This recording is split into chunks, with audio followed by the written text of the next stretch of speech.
I just wore a white dress to dinner, and my stepmother slapped me in front of everyone. Dad just whispered, "She's sensitive today." I soon learned they were sensitive to the truth. I thought I just had to leave. Turns out, I had to unravel an entire web of forgery and manipulation. I eventually returned to another dinner, still in white, but this time, the one knocked down was the person who built it all. My name is Nora Whitfield. I am 29 years old, and my life is built on clean lines. I live in Summit Ridge, Colorado. My apartment is a rented space on the third floor of a modern complex, all glass and brushed steel, overlooking a valley that turns sharp blue in the twilight. The air here is thin and cold.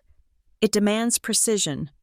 I am a clinical operations specialist at North Star Therapeutics. My job is to manage the logistics of multi-million-dollar drug trials, to ensure protocols are followed exactly, and to verify that the data is immaculate. I track timelines, budgets, and compliance. I am good at it because I leave no room for ambiguity. My apartment reflects this. The quartz countertops are always clear. My mail is sorted immediately, and my shoes are aligned in the closet. This isn't just tidiness. It is control. It is a fortress of neutrality I have spent the last 2 years building. It has been 2 years since I packed my car and made the 4-hour drive from Willow Lake, the town where I grew up. 2 years since I decided that geographical distance was the only boundary my family might actually respect. My father, Rick Whitfield, is a man whose defining characteristic is a kind of gentle, bewildered sorrow. He means well, which is often more dangerous than meaning ill. 6 months after I left, and barely a year after my mother passed, he remarried. His new wife is Corinne Vale. Corinne is all soft fabrics and sharp edges, a woman who speaks in a therapeutic whisper, but whose eyes never stop moving, never stop calculating. I have a sister, Tessa. She is 32. Tessa is the opposite of my clean lines. She is a watercolor bleed, all emotion and chaotic finances. She runs a small, struggling clothing boutique called The Gilded Hanger in Willow Lake. It is perpetually on the verge of collapse, much like Tessa herself. Growing up, Tessa was the sensitive one, the creative one. I was the responsible one.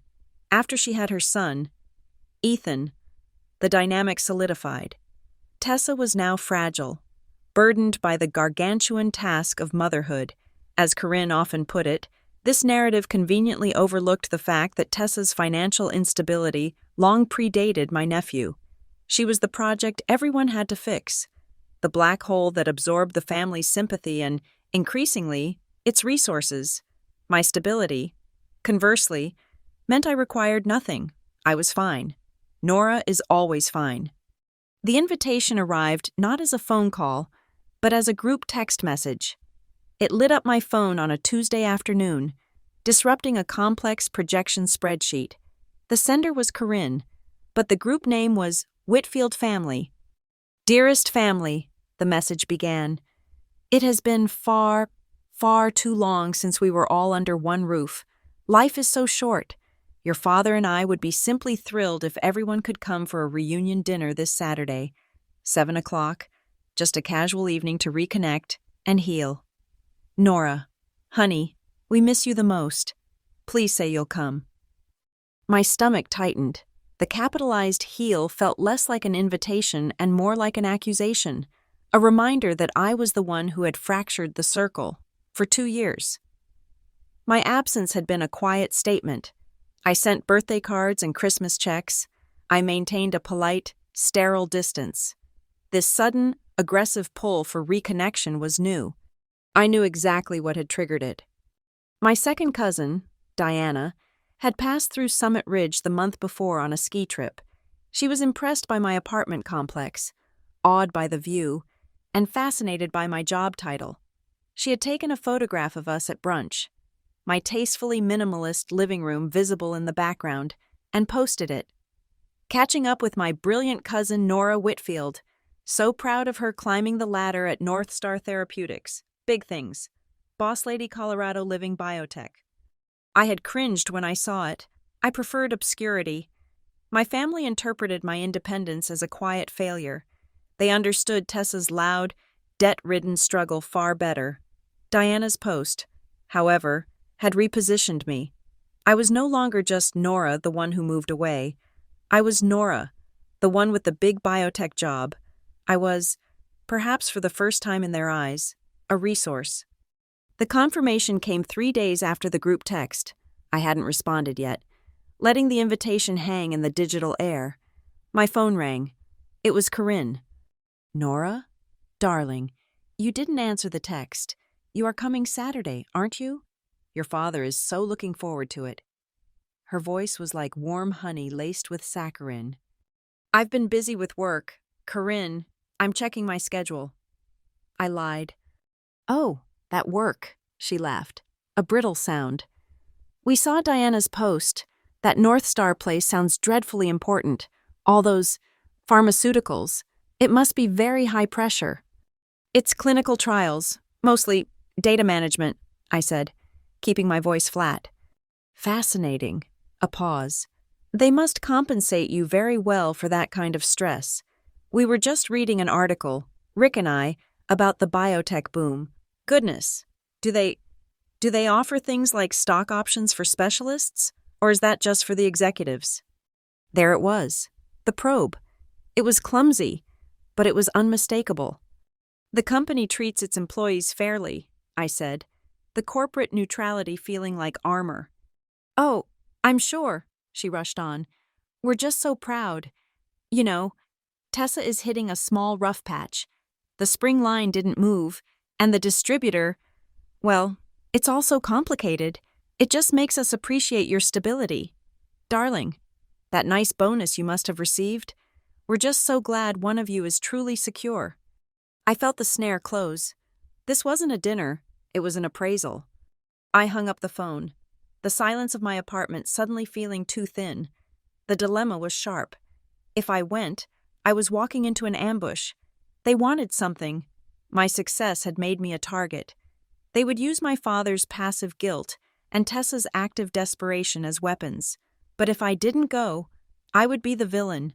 I would be the cold daughter, the aloof sister, confirming every narrative they had about the successful child who abandons her struggling family. They would use my absence as proof that I was selfish, and it would only empower Corinne's campaign against me. I looked at my reflection in the dark glass of the balcony door. The Nora in the reflection looked calm, capable. She managed $20 million budgets before breakfast. She could certainly handle one dinner. I made the decision. I would go. But I would not go to heal. I would not go to reconnect. I would go as an auditor. I would take my own data. I would observe. I would listen. And I would not, under any circumstances, argue. I would not defend myself. I would simply be polite, impenetrable, and gone by 10. On Saturday, I left Summit Ridge under a perfect, indifferent blue sky. The 4-hour drive to Willow Lake was a slow descent, the mountains giving way to the flat, humid plains of my childhood. I felt the old weight settle on my shoulders, the familiar cloak of familial expectation. I stopped at a high-end bakery in a town 30 minutes away from Willow Lake. A hostess gift was required. It was part of the protocol. I scanned the cases filled with colorful tarts and dense chocolate cakes. I chose a box of delicate, cream-filled pastries, dusted with powdered sugar and nestled in white paper cups. They were elegant, minimalist, and cold. They were a perfect passionless gesture, a white flag, or perhaps just white. It meant nothing to me at the time. When I pulled up to the house, the one I grew up in, Corinne had already changed the landscaping.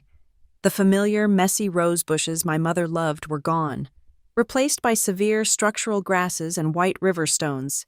Tessa's car, a dented sedan with a child's seat in the back, was already there. I took a deep breath, grabbed the white pastry box, and walked to the door. Observe, do not engage. The door swung open before I could ring the bell. Corinne stood there. She was dressed in a pristine, cream-colored cashmere lounge set. Her blonde hair was perfect. Her smile was wide and bright, showing all her teeth. "Nora!" she exclaimed, pulling me into a hug that felt like steel bands. She smelled of expensive perfume and something faintly acidic. She pulled back, her hands gripping my arms. Her eyes, a pale, flat blue, scanned me from head to toe. It was not a welcoming gaze.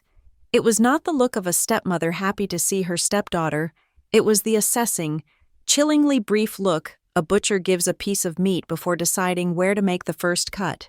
She had already marked me as the victim. My name is Nora Whitfield. I am 29 years old, and my life is built on clean lines. I live in Summit Ridge, Colorado. My apartment is a rented space on the third floor of a modern complex, all glass and brushed steel, overlooking a valley that turns sharp blue in the twilight. The air here is thin and cold. It demands precision. I am a clinical operations specialist at North Star Therapeutics. My job is to manage the logistics of multi-million-dollar drug trials, to ensure protocols are followed exactly, and to verify that the data is immaculate. I track timelines, budgets, and compliance. I am good at it because I leave no room for ambiguity. My apartment reflects this. The quartz countertops are always clear. My mail is sorted immediately, and my shoes are aligned in the closet. This isn't just tidiness, it is control. It is a fortress of neutrality I have spent the last 2 years building. It has been 2 years since I packed my car and made the 4-hour drive from Willow Lake, the town where I grew up. 2 years since I decided that geographical distance was the only boundary my family might actually respect.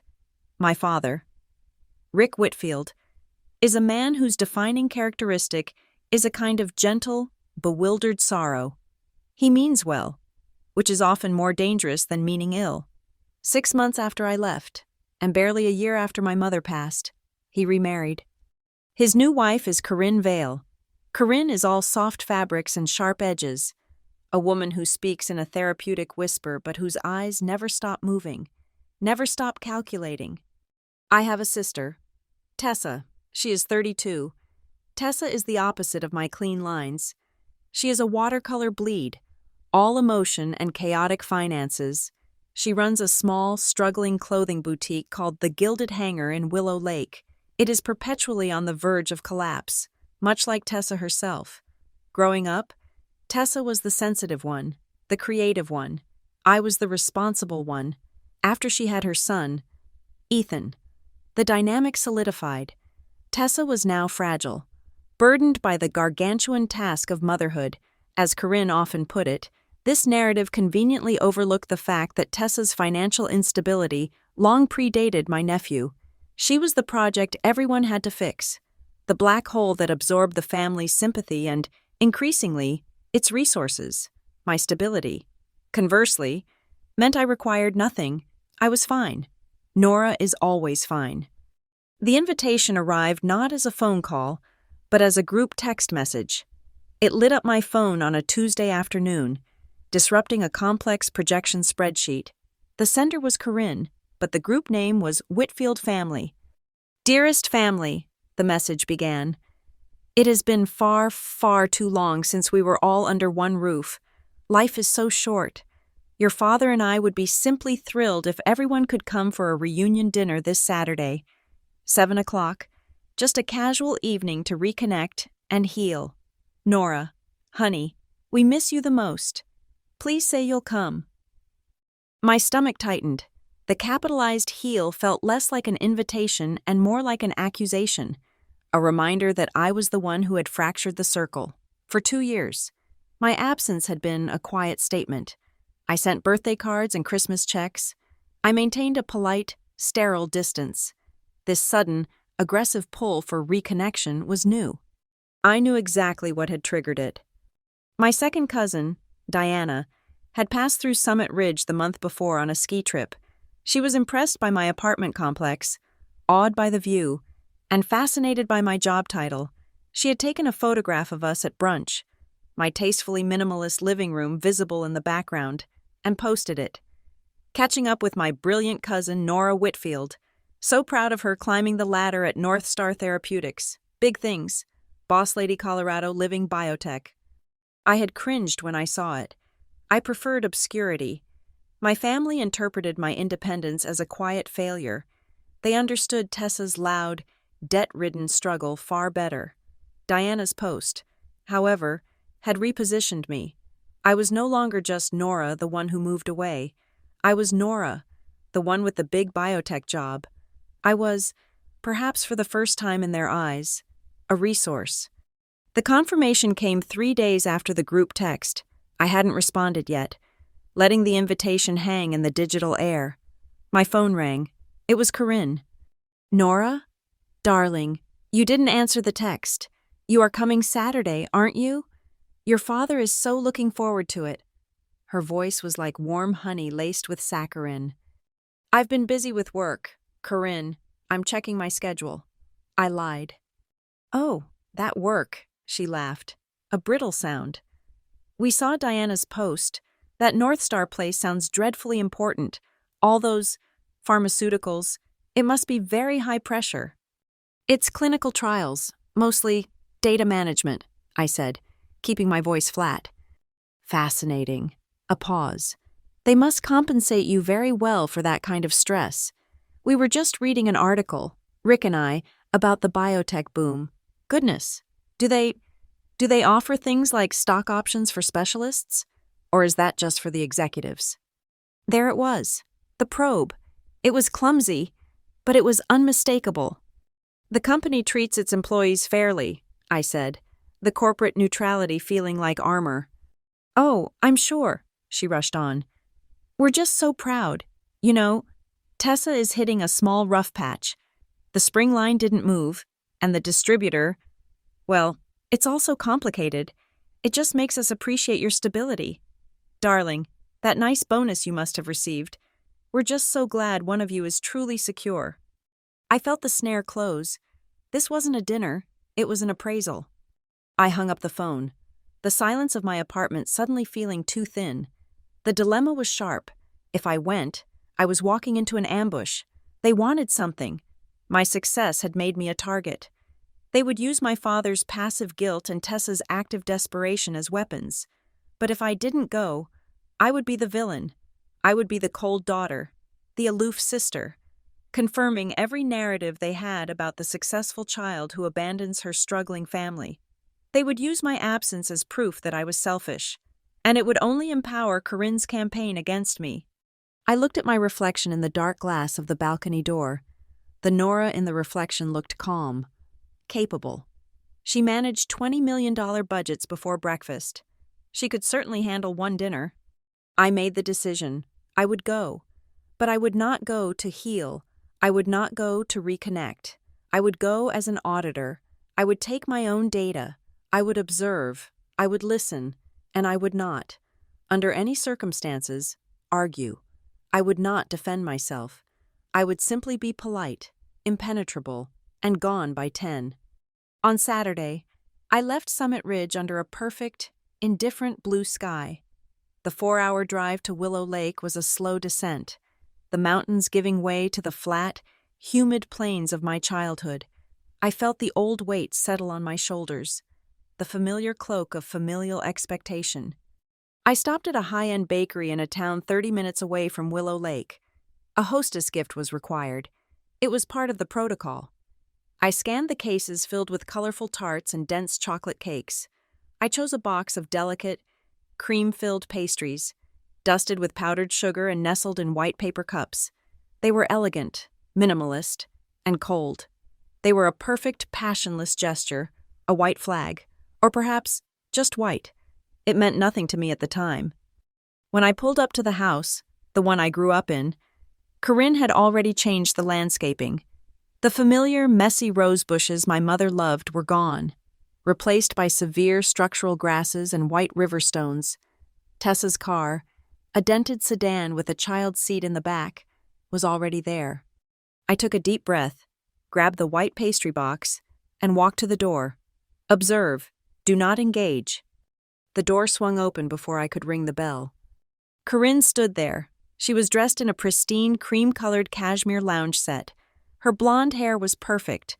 Her smile was wide and bright, showing all her teeth. "Nora!" she exclaimed, pulling me into a hug that felt like steel bands. She smelled of expensive perfume and something faintly acidic. She pulled back, her hands gripping my arms. Her eyes, a pale, flat blue, scanned me from head to toe. It was not a welcoming gaze. It was not the look of a stepmother happy to see her stepdaughter. It was the assessing, chillingly brief look a butcher gives a piece of meat before deciding where to make the first cut. She had already marked me as the victim. Corinne's grip on my arms was proprietary, her fingers pressing just hard enough to remind me of her strength. She released me and stepped back, her smile fixed. "Well, come in. Come in. Your father is in the study.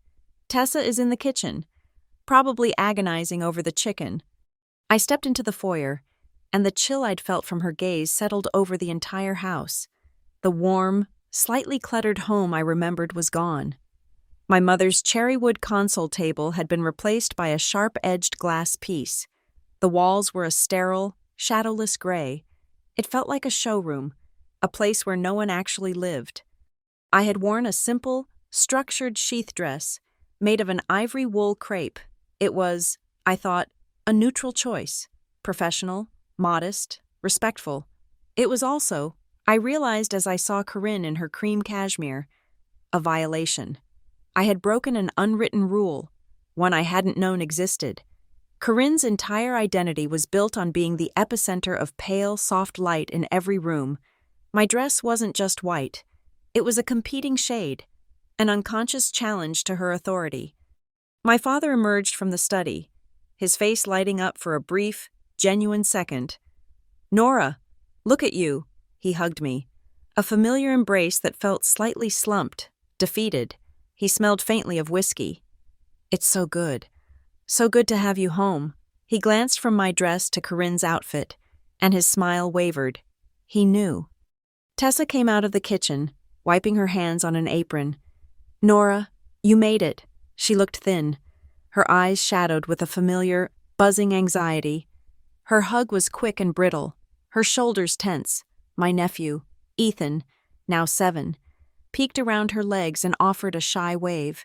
I smiled at him, a real smile, and he ducked back behind his mother. We moved to the dining room. Corinne sat at the head of the table. My father sat to her right. She placed me deliberately to her left, directly under her gaze. Tessa and Ethan sat opposite, a buffer zone between me and my father. The white pastries I brought sat on the gray sideboard, the box unopened. Corinne poured an expensive Sauvignon Blanc, praising its crisp, assertive notes, while telling a long, looping story about a confrontation with her new landscaper. I listened politely, my hands in my lap, my silence, my refusal to be drawn into the gossip, began to stretch. The tension in the room pulled taut, like a wire. Tessa, unable to bear the quiet, rushed to fill it. "Speaking of landscaping," she began, her voice too high, "the landlord for the boutique is talking about redoing the planters out front. Another ridiculous expense." She laughed, a sound like breaking glass. "It's just the overhead. You know? It's hitting a critical point. I really need to secure some bridge capital, just for the next 2 quarters. Corinne held her wine glass up, admiring the color, ignoring Tessa completely. Her gaze shifted to me, cold and heavy. "Capital," she mused, her voice soft. "That's something you must know all about. Nora, with your big new job." She smiled. "You look the part. Anyway, you've certainly arrived." I kept my expression neutral. "It's a challenging role." "I'm sure," Corinne said. She placed her glass down with a sharp click. "It's just funny, that's all." "What's funny?" I asked. "That dress," she said, the smile finally vanishing, her voice dropping into something low and venomous. "It's almost the exact shade of my outfit. It's a very bold choice to come into my home for a dinner I'm hosting, dressed like the hostess." My father shifted in his chair. "Corinne, it's just a dress. She looks lovely." "It's never just a dress. Rick, you know that," she snapped, not looking at him. Her eyes were locked on me. "It's an announcement. It says, 'Look at me. I'm the important one now. My career is so grand I can wear whatever I want, wherever I want. I'm afraid I don't follow, I said, my voice quiet, my clinical detachment settling in. You don't follow, she mimicked. Of course you don't. You just show up after 2 years, parading your success, while your sister is barely keeping her head above water. That's not what this is, I said. What is it, then, Nora? Are you telling me what to do? Are you telling me I'm not the lady of this house anymore? Corinne, that's enough, my father said, his voice weak. It's not enough, her voice rose. She comes in here. This is not about my dress, Corinne, and it's not about my job, I said, my voice firm. Don't you dare tell me what this is about, she hissed. And then it happened. It was not a long, dramatic wind-up.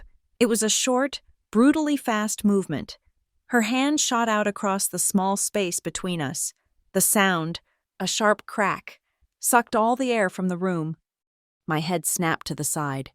My cheek exploded in a white-hot, stinging shock. Silence. Absolute, ringing silence. Ethan let out a tiny, stifled gasp and buried his face in Tessa's side. Tessa stared, her fork halfway to her mouth, her eyes wide with a mixture of terror and, horrifyingly, a flicker of relief that the violence was not aimed at her. I turned my head slowly, my cheek pulsing, and looked at my father. He looked down at his plate. He swallowed, his Adam's apple bobbing. He would not meet my eyes. Nora, he said, his voice a low, pleading murmur. Please, just let it go. She's sensitive today. The stress has been a lot. I did not cry. I did not raise my voice. I did not stand up. I remained in my chair. I registered the burn on my face. I registered the betrayal in my father's words. I registered Tessa's complicit silence. I looked back at Corinne. She was watching me, her chest heaving slightly, her eyes bright with a triumphant, unhinged power. She had done it. She had struck me, and my family had affirmed it. Having established the new hierarchy, Corinne picked up her wineglass, her hand perfectly steady. She took a delicate sip. Now, she said, as if the last 30 seconds had never occurred. Tessa, honey, you were talking about capital. I sat there, my cheek on fire. I was a specimen in a lab, observing the reaction. Your father and I, Corinne continued, her voice now smooth as cream, believe that family should invest in family. This boutique, it has real potential, but it needs a serious, structured injection, not just a bridge loan. Tessa nodded eagerly, her eyes darting to me and then quickly away. That's what I've been saying. If I could just get 50,000. 50 is a start, Corinne said, waving her hand dismissively. But we need a real plan, and that's where Nora comes in. All eyes turned to me. Nora has stability, Corinne announced, as if presenting a financial statement. She has a career position. She has, I'm sure, a significant savings portfolio. And bonuses. She leaned toward me, her voice now a grotesque parody of intimacy. Nora, what exactly is your base salary at North Star? I stared at her. The heat from my cheek felt like it was radiating through the whole room. We're family, she urged, her smile returning, this time thin and sharp. There are no secrets. To make a family investment plan, we need all the figures on the table. Is it over 100,000? 120? That's a private matter, I said. My voice was steady. It was the only thing in the world that was... It is not private when your sister is about to lose her business, Corinne countered, her voice hardening again. What was your last bonus? Was it a 20% payout? 30? How much do you have in your retirement accounts? How much in savings? And there it was. The realization hit me with the force of the slap itself. The slap was the opening salvo. It was a physical shock designed to shatter my mental defenses. She didn't care about my dress. It was merely the pretext. The violence was a tool to establish dominance, to humiliate me, to make me emotional. She was trying to break me down so I would be pliant and suggestible when the financial interrogation began. The assault was a negotiation tactic. I needed a moment. I needed to document. "Excuse me," I said, placing my napkin on the table. "I need to get some air." Corinne watched me, a small, satisfied smirk on her lips. She thought I was retreating. She thought I was going to the bathroom to cry. I walked, steadily, to the guest bathroom down the hall. I locked the door. The light was harsh, fluorescent. In the mirror, my cheek was a bright, angry red, a perfect, stinging handprint blooming against my pale skin. I took my phone from my purse. My hands were shaking, but I held the phone steady. I turned the camera on. I photographed my cheek from 2 different angles, capturing the light on the raised welts. I photographed the clock on the wall, 7:43 p.m. My wrist. I looked down. In my memory, she had only slapped me, but now I saw it. When she had leaned in, just before the slap, her other hand had shot out, clamping my wrist to the table to hold me in place. 4 deep, crescent-shaped nail marks were welling up, an angry red. I photographed my wrist. I saved the images to a secure, encrypted folder, separate from my main gallery. I was no longer a daughter in this house.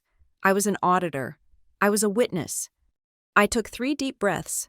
I ran cold water over my wrist, wincing at the sting. I looked at my reflection. The red mark on my cheek was undeniable. It was not a source of shame. It was a piece of evidence. I walked back to the dining room. They were all silent, waiting. My father looked up, his face a mask of anxious guilt. Tessa was studying a crack in the ceiling. Corinne was sipping her wine, victorious. I sat down. I picked up my fork. "Nora, honey," my father started. Let's just talk about this calmly." "We were discussing investments," I said, my voice as cold and clear as the summit ridge air. I looked directly at Corinne.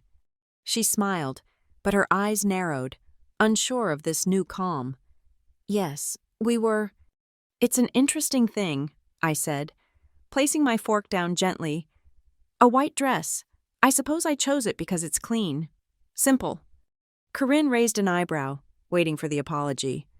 "But it has a downside," I continued.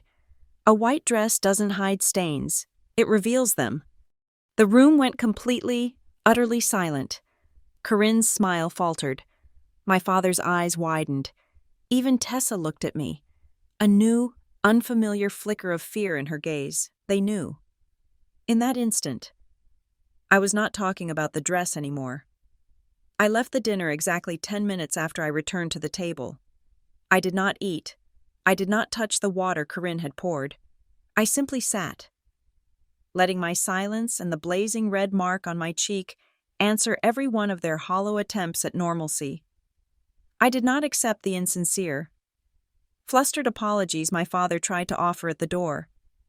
His eyes darting to Corinne, who watched from the dining room, satisfied, a small smile on her lips. I did not say goodbye to Tessa, who refused to look at me. I drove the 4 hours back to Summit Ridge in a state of hyper-focused calm. The anger was not hot. It was cold. Precise. It was the anger of a clinical trial that has just produced contaminated data. My cheek throbbed in time with the engine. The 4 crescent-shaped nail marks on my wrist, a burning reminder. I was no longer a daughter. I was an auditor, and I needed to find the source of the contamination. I walked into my apartment at 1 in the morning. I did not sleep. I sat at my clean, organized desk, opened my laptop, and performed the first protocol, threat assessment. I ran my credit report from all 3 major bureaus. My job in clinical operations required a security clearance and a spotless financial record. If Corinne was desperate enough to physically assault me for access to my finances, perhaps she had already tried other, more subtle methods. I scanned the lines of data: Equifax, TransUnion, Experian. My score was high, 810. No new inquiries I did not recognize, no new lines of credit, no unauthorized addresses. My identity was secure. The fortress walls were holding. This confirmed my suspicion. She hadn't tried to steal from me yet. She was planning to make me give it to her. My next step was to understand the leverage. Tessa. She was the mechanism Corinne was using, the emotional bait in the trap. I started with public records. My job involved navigating complex federal and private databases. The Willow Lake County assessors and recorders' offices were simple by comparison. I found the Gilded Hanger. The business registration was simple.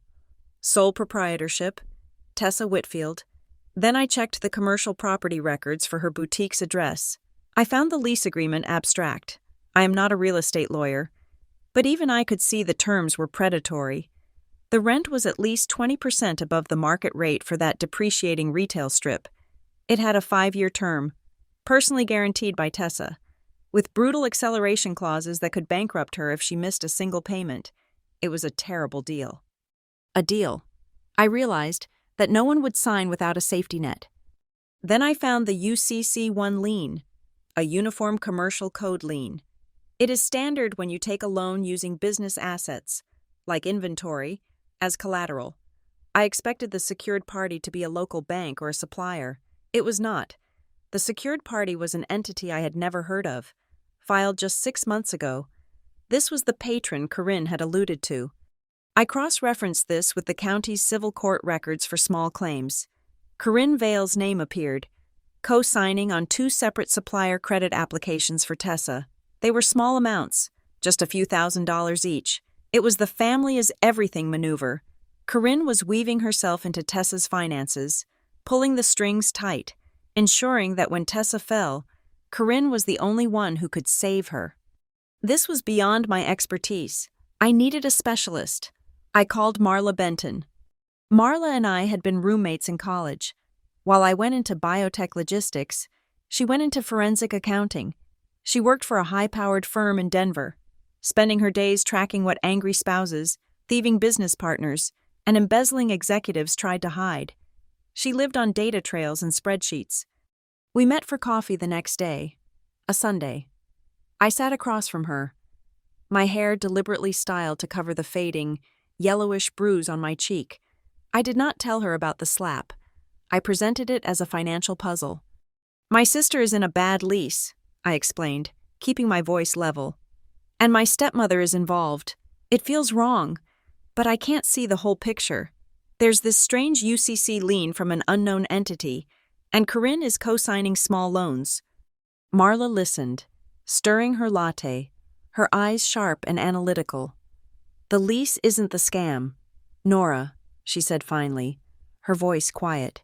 The lease is the leverage. The small loans Corinne co-signed? That's not generosity. That's a foothold.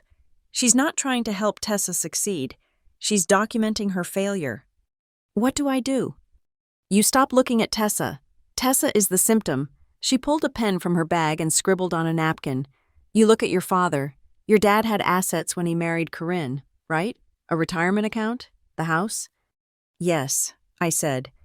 He was a regional manager for a paper company for 30 years. He had a 401k, a small pension. The house was paid off. You need to build a timeline, Marla said, underlining the word 3 times. Start from the day they got married, 2 years ago. Get every bank statement, every retirement account statement, every credit card bill you can find. From then until now, you are not looking for one big theft. You are looking for a pattern, a slow, steady bleed. You need to know where every dollar of your father's money is going, and more importantly, where it lands. Getting those documents was the hard part. I couldn't confront him. I couldn't accuse Corinne. He was too deeply embedded, too manipulated. I had to use his guilt. I called him on Tuesday. I didn't mention the dinner. Dad, I said, my voice soft.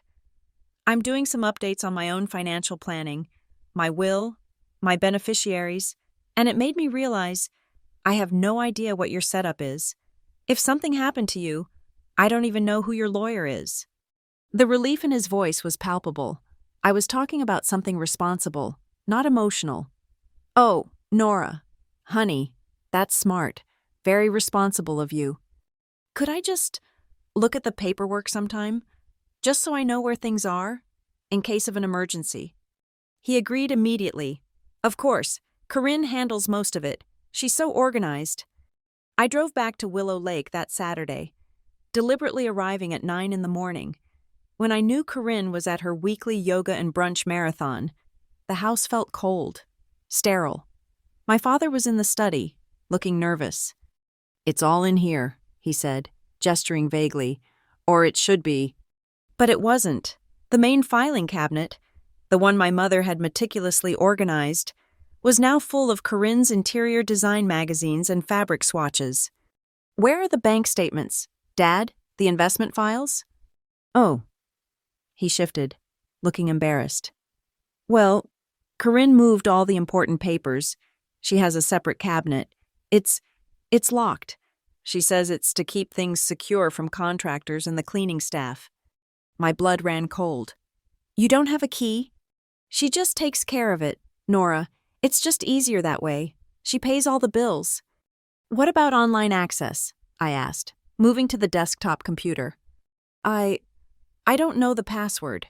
He looked down at his hands. "Corinne updated all of them a while back. She said my old ones were too weak. She has a system." He was locked out of his own life. He did, however, have some things. In the back of his desk drawer, stuffed under old manuals, was a shoebox. It was full of receipts he had kept for tax purposes, and a few scattered statements from before Corinne's system was fully implemented, and critically, he was the one who still got the mail. He handed me a stack from the last 2 months that he had not yet given to Corinne. It was enough to start. I took photos of every single piece of paper. The old statements, the new statements, the receipts. I drove back to Summit Ridge and spent the next 48 hours building the spreadsheet Marla had advised. The timeline was horrifyingly clear. The bleed began within a month of the wedding. Large withdrawals from my father's savings. $10,000 here, $20,000 there. The memo lines on the old statements were vague. Emergency roof repair. Landscaping project. Then, the shop investments began. 6 months ago, the same time the UCC lien was filed, money moved from my father's retirement account, a hardship withdrawal, I saw, which incurred massive tax penalties, into their joint checking account. Days later, a corresponding amount, nearly identical, would vanish. I cross-referenced the dates with Tessa's boutique. The withdrawals matched the timing of her seasonal inventory purchases. Corinne wasn't just co-signing. She was funding the store with my father's retirement savings, making Tessa believe it was her generosity, her patronage, and putting Tessa deeper in her debt. And then I found the name. On the most recent brokerage statement, there was a new recurring electronic funds transfer, a monthly payment of $5,000. The recipient was listed simply as the Vale Family Trust. I went back to my computer. I searched the county registry again. No registered trust under that name. I searched the state database. Nothing. It was not a trust. A trust has legal structure, bylaws, fiduciaries, beneficiaries. This had none. Marla had warned me about this. Sometimes, she had said, a trust is just a word someone spray paints on a checking account to make it sound official and intimidating. It had no legal standing. It was just a name. I sat back, the spreadsheet glowing in my dark apartment. The timeline was complete. My father's retirement fund, the money he had saved for 30 years, was down by at least 40% in 2 years. His home, I suspected, was next. Tessa was being strung along, trapped in a predatory lease, indebted to a stepmother who was using my father's own money to ensnare his children. The dinner invitation, Corinne's sudden, clumsy questions about my salary, my stocks, my bonuses. It all clicked into place with a sickening finality. The well was running dry. My father's retirement fund was finite. Corinne had bled it for her lifestyle, for her projects, and to gain total control over Tessa. Now she needed a new source of capital. I was the new source. I thought back to the dinner table, the shock of the slap, my father's cowering, Tessa's terrified silence. Corinne hadn't slapped me because she was sensitive or because of my white dress. She slapped me because she knew I was the only one in that family with the clinical precision to look at the numbers and ask the right questions. She knew I would not be manipulated by the family-first emotional blackmail. The slap was a preemptive strike. It was designed to do exactly what it did: establish dominance, mark me as unstable, and discredit me before I could ever open my mouth. She was trying to paint me as the hysterical, cold career woman, so that when I finally turned to my father and said, "She is stealing your money," he would just hear it as the vengeful words of a jealous stepdaughter. The assault was not an escalation. It was the entire plan. I waited 10 days. I let the silence stretch, let their guilt and anticipation curdle. In my work, this is the washout period, where the subject is returned to baseline before the new protocol is introduced. I let my father's worried, unanswered text messages pile up. I let the digital void amplify the echo of the slap. Then, on a Wednesday, I called my father. My voice was calm, measured, and carried a manufactured hint of apology. "Dad, it's Nora. I feel terrible about how our last dinner ended. I was stressed from work, and I left so abruptly. I would like to make it up to all of you." I heard his sigh of relief through the phone. "Oh, Nora, honey, that's wonderful. Of course, Corinne will be so pleased." "I'd like to host," I continued. "Here in Summit Ridge, my treat. There's a wonderful restaurant downtown, the Glass Spire. It's very quiet. We could get a private room. How is this Saturday?" The hook was set. By offering an apology, I was appearing to capitulate. By inviting them to my territory, I was taking control. By offering to pay, I was establishing my position not as a resource to be tapped, but as a patron to be respected. "One small request, Dad," I added, my voice light. "I know we have a lot to discuss, especially with Tessa's shop, but for this one night, could we just not? I deal with logistics and finances all week. I would love just one evening where we just talk about family. Ethan, your health, just that. Can we agree? No shop talk." "That sounds perfect, Nora," he said, his voice brimming with a pathetic, misplaced hope. "Just a family evening. I'll tell Corinne." I knew Corinne would hate this rule. It was like inviting a predator to a feast and serving only bread. But she would come. She would come because my invitation was a sign of weakness, an apology. She would believe the slap had worked, that I was now softened up, ready to be managed. She would come to see her victory on my face. I booked the Aspen Room at the Glass Spire. The restaurant was my territory, all clean lines, polished chrome, and floor-to-ceiling windows that looked out over the sharp, unforgiving peaks of the Rockies. It was a room with no warmth, no clutter, no shadows, a perfect laboratory. I arrived early, and I chose my uniform with clinical precision. I wore white, not the ivory wool I had worn at her house. This was a sharp, architectural white, a pair of impeccably tailored wide-leg trousers and a structured silk blouse with a high, severe collar. It was not the white of surrender. It was the white of an Arctic wolf. I was standing by the window, observing the city lights, when they arrived.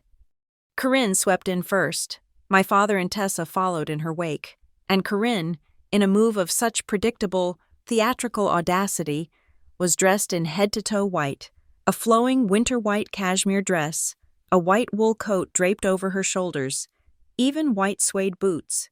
Her message was clear. A territorial flag planted on new ground. I am the hostess. I am the center. I am the white. She stopped when she saw me. Her smile, which had been bright and performative for the restaurant staff, faltered for a fraction of a second. She saw my outfit, and her eyes narrowed. This was not the repentant, defeated stepdaughter she had expected. This was a mirror. "Nora," she said, her voice a shade too bright. She glided forward and kissed the air beside my cheek, the one she had struck. "This is just lovely. What a sterile place." "It's efficient," I said, smiling calmly. "Dad, Tessa, welcome. I'm so glad you could make the drive." My father looked relieved, his gaze bouncing between the two of us, desperate for the truce to be real. Tessa just looked exhausted, her eyes puffy, her floral print dress seeming wilted and out of place in the stark room. We sat. I took the seat at the head of the rectangular table, a position I had not been offered in my father's home. I guided the conversation from the moment the water was poured. "Dad, you mentioned you were thinking of restarting your woodworking," I began. "Did you ever find that antique lathe you were looking for?" He blinked, surprised by the direct, personal question. "Oh, well, no. Corinne and I were just saying the garage is too cluttered." "Corinne," I said, turning my calm gaze on her, "your landscaper finally resolved that issue with the hydrangeas?" Corinne was visibly wrong-footed. "Yes," she said slowly. "They were replaced." "And Tessa," I said, my voice softening. "How is Ethan? I saw on Diana's feed that he won an award at the school science fair. Something about volcanoes?" Tessa's face lit up with a rare, genuine flicker of pride. "Oh, he did. He worked so hard. He used baking soda and—" For the next hour, I conducted the conversation like a symphony. I was relentless in my soft, polite engagement. I asked about Ethan's upcoming t-ball season. I asked my father about his physical therapy for his knee. I asked Corinne about the charity committee she was on. I asked questions that required long, detailed answers. I did not ask about money. I did not ask about the shop. I did not ask about investments. I could see Corinne growing agitated. She was being starved. She had come here for a purpose, to follow up on the financial interrogation she had started at her house, but I had taken away her topic. She was a shark in a tank with no blood in the water. She tried, 3 times, to pivot. When I asked about my father's health, she interjected. "Speaking of health, the insurance premiums are just criminal. Rick, we really need to look at consolidating our assets to cover those long-term care costs." "It's so important to plan," I agreed smoothly, and then turned back to my father. "Dad, does that mean the doctor wants you to cut back on sodium?" When Tessa mentioned Ethan's school, Corinne laughed, a brittle sound. "Thank heavens he's in public school. The tuition at the private academy. My goodness, you really start to think about education funds, don't you, Nora? How to build capital for the future." "The future is everything," I said, nodding thoughtfully. "Tessa, did you say his teacher's name was Mrs. Gable? Was she the one who taught us in the 3rd grade?" Corinne was sipping her wine, her knuckles white on the stem. She was being politely stonewalled. I was obeying the very rule I had set, and it was driving her insane. She had an agenda. She had a script, and I was not letting her read her lines. The main courses arrived. The tension was thick enough to cut. Tessa, who had been nervously picking at her bread, finally broke. She was drowning in anxiety, and the pressure of Corinne's silent fury was too much for her. Corinne made her final attempt, directing her words at Tessa. "It's just so difficult for small business owners right now. The economy is brutal, no support. People are just left to sink or swim on their own." "It's true," Tessa blurted out, her voice cracking. "I mean, the spring line? It's just sitting there, and if I can't clear it—" She looked down at her plate, her words a desperate tumble. "It would be so much easier if there was just a guarantee, if the patron would just commit to buying out the losses for the quarter, like they promised." The room went dead silent. My father frowned, confused. "Patron? What patron?" Corinne shot Tessa a look of pure venom. Tessa visibly shrank, realizing she had misspoken. She had deviated from the script. I paused. I set my fork down. My movements slow, deliberate. I did not look at Corinne. I kept my eyes on my sister. My voice was quiet, filled with nothing but simple, neutral curiosity. "A patron?" I asked. "Who is the patron? Tessa?" Corinne jumped in, her laughter loud and false, slamming into the silence. "Oh, Tessa, you and your dramatic, artistic words. She's so creative." She waved her hand, dismissing the entire conversation. "She means her suppliers, Nora, her landlord, you know. Patrons of the arts." She's just being fanciful. Eat your salmon. Tessa, dear, you're getting hysterical. Tessa's face was pale. She nodded, her eyes filling with tears, and immediately bent over her plate. I did not press. I did not need to. Tessa's terror and Corinne's violent, clumsy deflection were the entire answer. There was a patron, and that patron was not Corinne. Corinne was a middle manager. Corinne was taking orders. I let the subject drop. The rest of the dinner was agonizingly quiet. When the waiter came to offer dessert, I smiled and declined. Just the check, please. He returned, and as my father and Corinne instinctively reached for their wallets, I held up a hand. It's already been taken care of. Corinne froze. What do you mean? I prepaid when I arrived, I said simply. As I said, my treat. Thank you all for coming. I know it was a very long drive for you. I had dismissed them. I had paid for their time, reinforcing my control, and I was ending the evening. I had received the one piece of data I needed. I made no promises. I offered no financial support. I did not apologize for the last dinner. Tessa, agitated and humiliated by her slip, suddenly snapped. You paid? Just like that? You didn't even ask. What about this wine? She said, grabbing the bottle. This is $90. I didn't even drink this one. You're just showing off. Tessa, stop, my father hissed, mortified. It's fine, Tessa, I said, my voice calm, standing up and gathering my coat. It's all one bill. It's handled.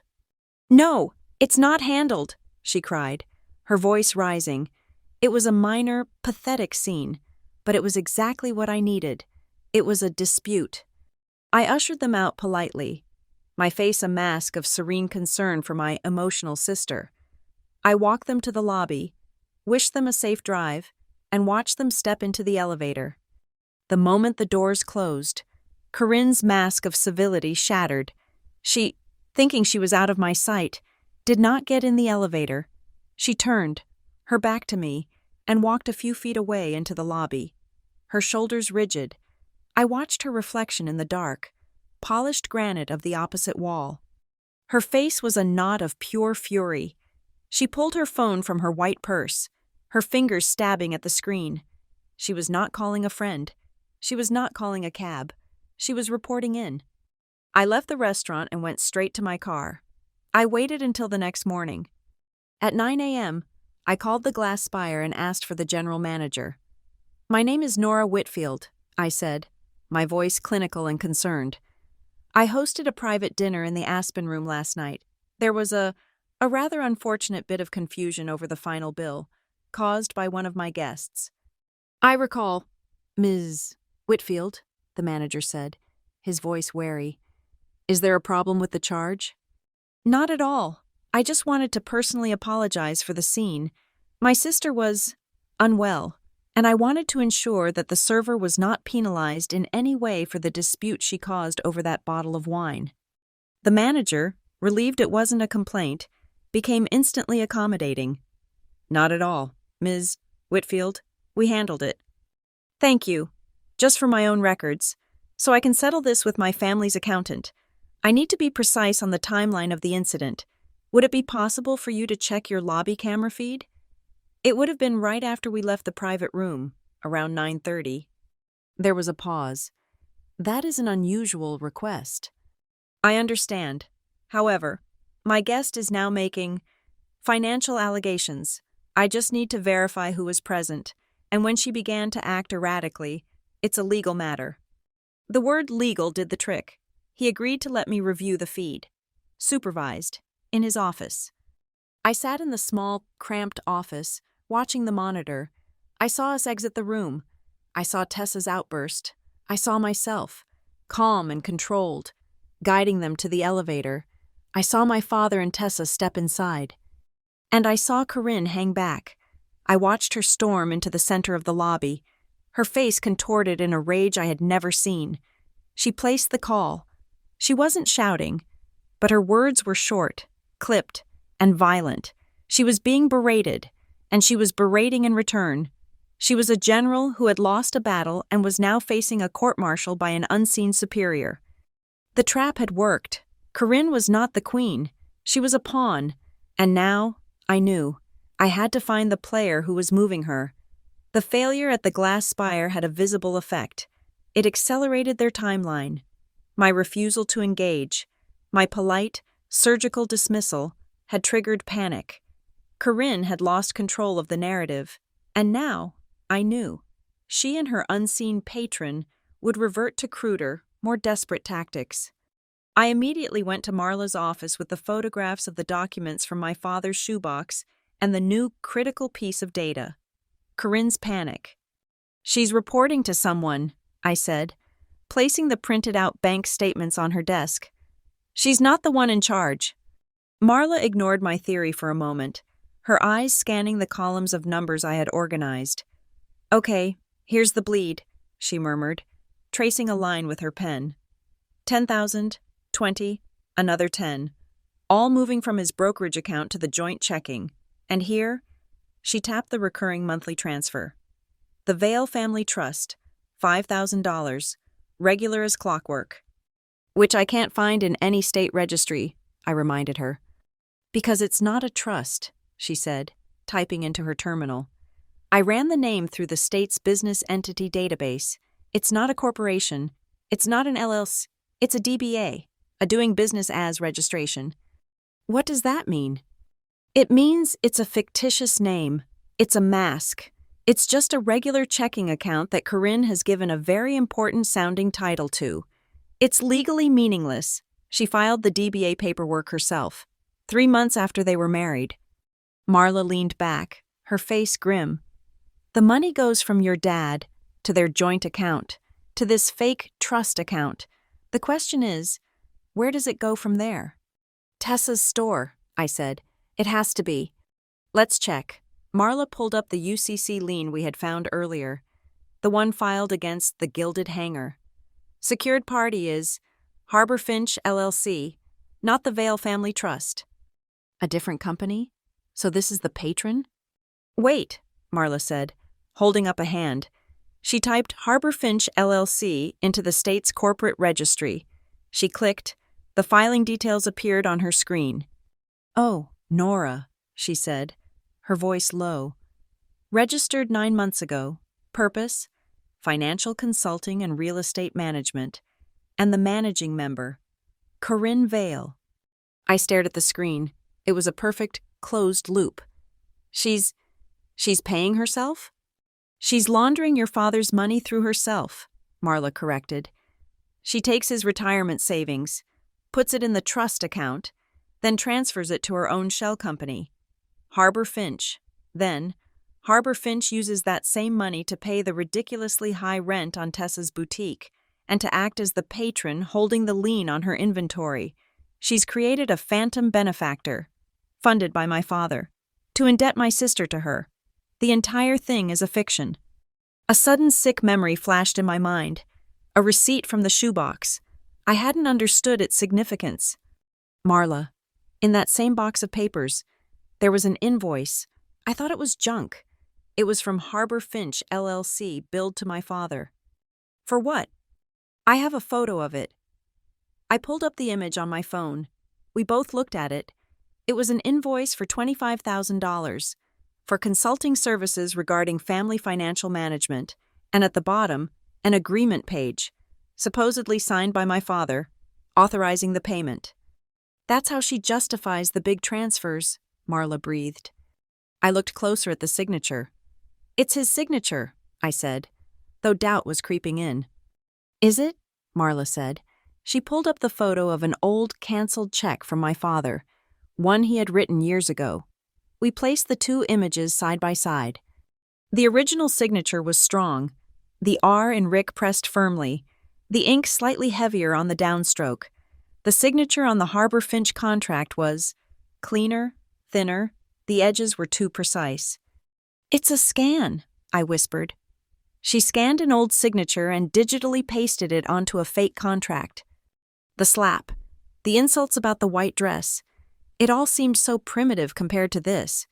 This was cold. This was calculated. This was federal, wire fraud level criminal. Marla looked at me, her face pale. Nora, this is not a family squabble anymore. You are out of your depth. You need a lawyer, not a divorce lawyer. You need a litigator. I found Avery Klein through Marla's firm. He was a civil litigator who specialized in complex financial fraud. He was in his 50s, wore impeccably tailored suits, and had eyes that looked like they could read a balance sheet from across the room. I did not cry. I did not talk about my feelings. I walked into his office and presented my findings as if I were leading a clinical trial update. Here is the evidence package, I said, placing a numbered, indexed binder on his polished desk. 1. Photographs of my injuries from the assault on October 12th, time-stamped. This establishes Corinne Vale's willingness to use violence to coerce and silence. Avery looked at the photos of my bruised cheek and nail-marked wrist, his expression unreadable. He turned the page. 2. Bank and brokerage statements from Rick Whitfield, showing the depletion of assets. 3. DBA registration for Vale Family Trust. 4. LLC registration for Harbor Finch, listing Corinne Vale as managing member. 5. The fraudulent consulting agreement, alongside a verified sample of my father's signature. I tapped the 2 images. The forgery is clear. 6. The predatory lease for the Gilded Hangar, which I suspect is owned by Harbor Finch or a related entity. 7. Public records of Corinne co-signing loans for Tessa Whitfield. Avery closed the binder. He looked at me for a long, silent moment. Ms. Whitfield, he said, this is the most organized, pre-litigation package I have ever received from a civilian. This is not a case of elder fraud. This is a conspiracy to commit fraud. What do we do now? I asked. Now, he said, you do nothing. You have gathered all this through legal, public-facing means. You have not hacked her computer. You have not broken into her locked cabinet. I was tempted, I admitted. Do not, he said, his voice sharp. You will not taint this. We have her. But we need her to make the final, critical mistake. She is desperate for your money. Your father's accounts are low. Your sister is her lever. She will come to you with a direct proposal. And when she does? This state, Avery said, operates under one-party consent. The moment she, or Tessa, or your father, begins a conversation with you about money, you will take your phone, you will open the voice recorder, and you will hit record. You will not tell them. You will let them talk. You will ask clarifying questions. So, this money is for Harbor Finch? This will go into the Vale Trust? You will let them hang themselves with their own words. Do not confront. Do not accuse. Just record. I paid his retainer and left his office, the plan humming in my veins. I did not have to wait long. The trap I set at the restaurant had worked perfectly. Corinne was forced to accelerate. That evening, my phone lit up.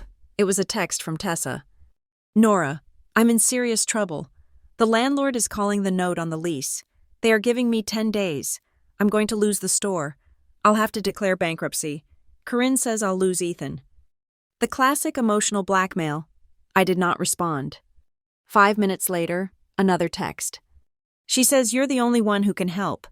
She said she knows you have savings. She said if you just took out a small mortgage on your apartment, or even sold your car, it would be enough to save me. Please, Nora, I'm begging you. You're my sister.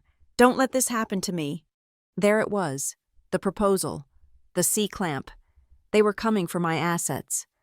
I took a deep breath. I thought of Avery's instructions. I waited exactly 30 minutes, letting her panic build.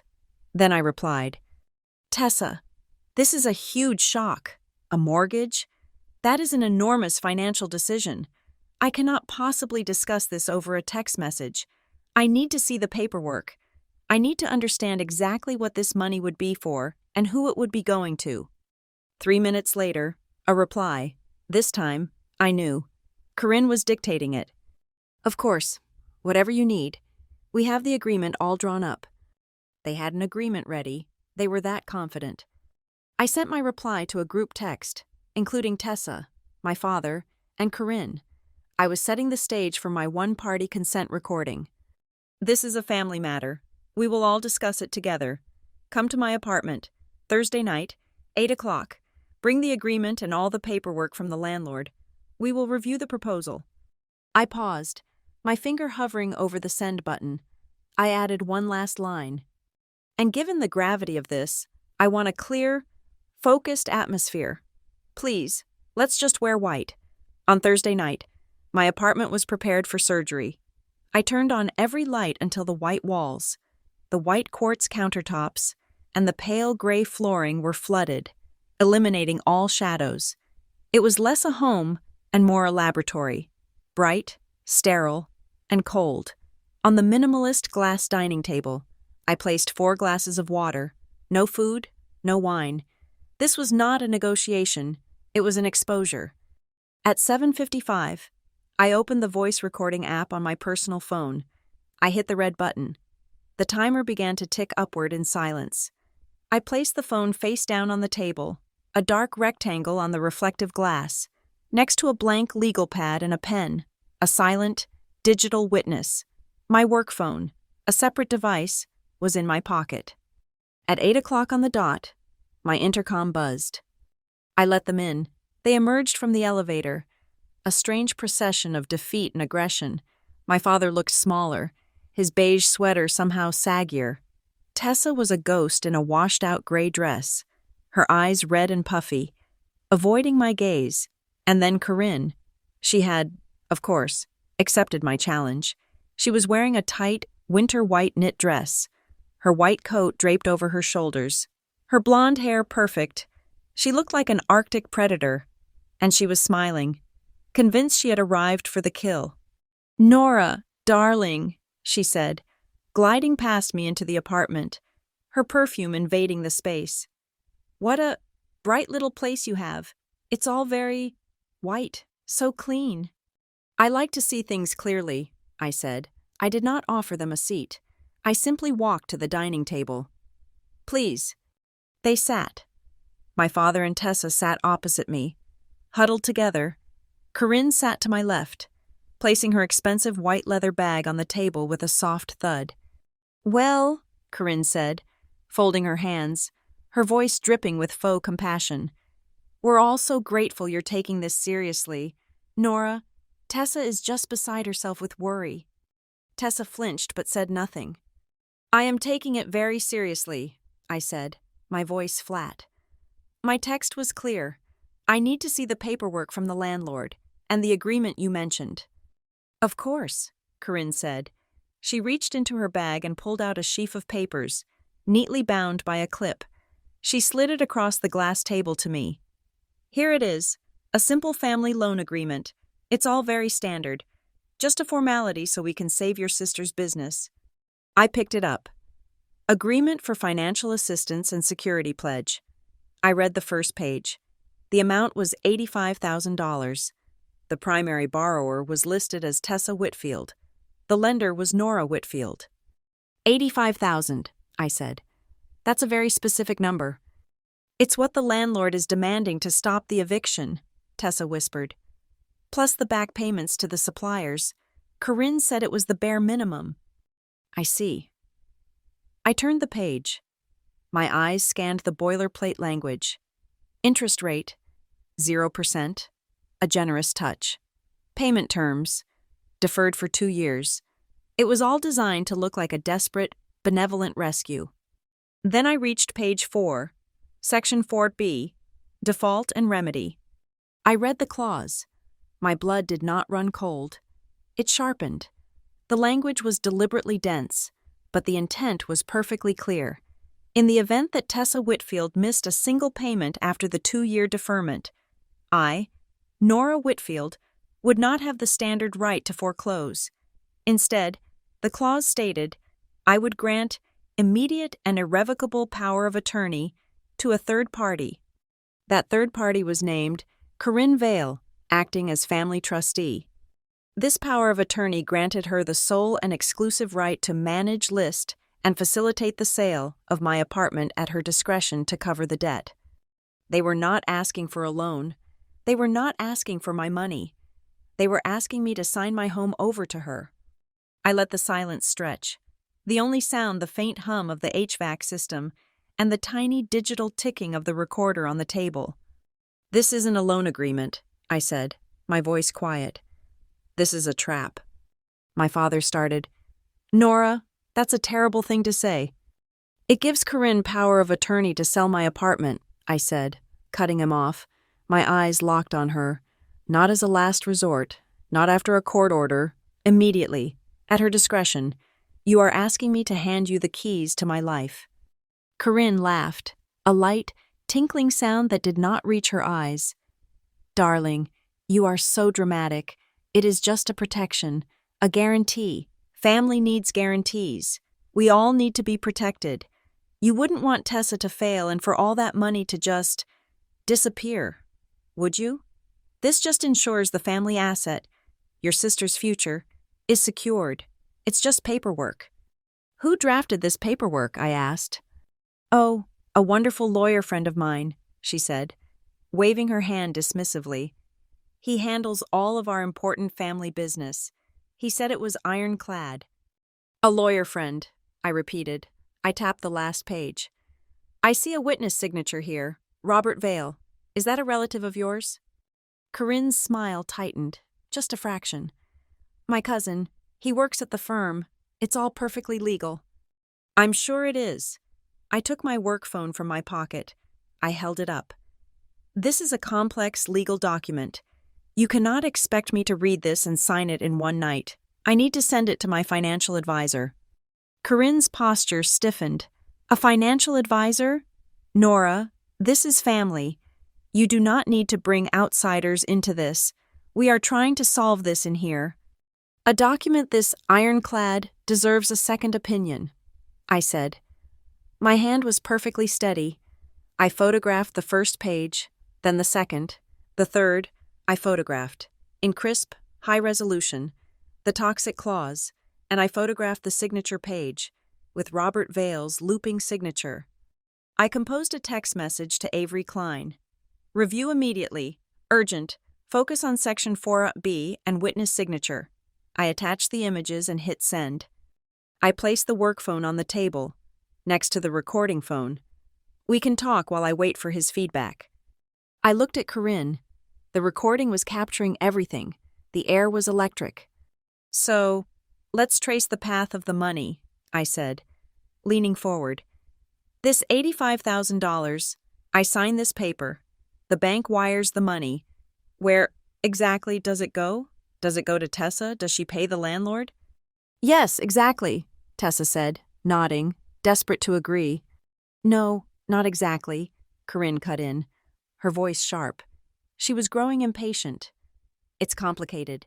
Tessa, you wouldn't understand the wires. It's all managed properly. I manage clinical trial budgets in the tens of millions. Corinne," I said, my voice like ice, "I understand wires, so explain it to me." "It's simple," she snapped. "The money goes where it needs to go.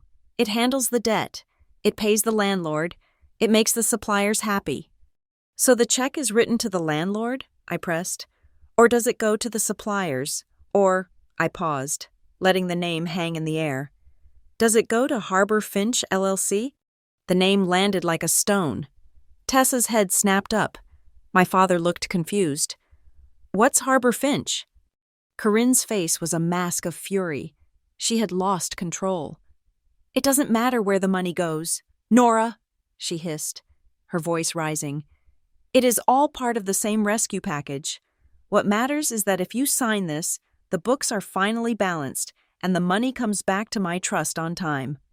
The confession hung in the air, absolute and undeniable. Tessa turned, her face a mask of white, dawning horror. "Your trust? Corinne, what do you mean, your trust?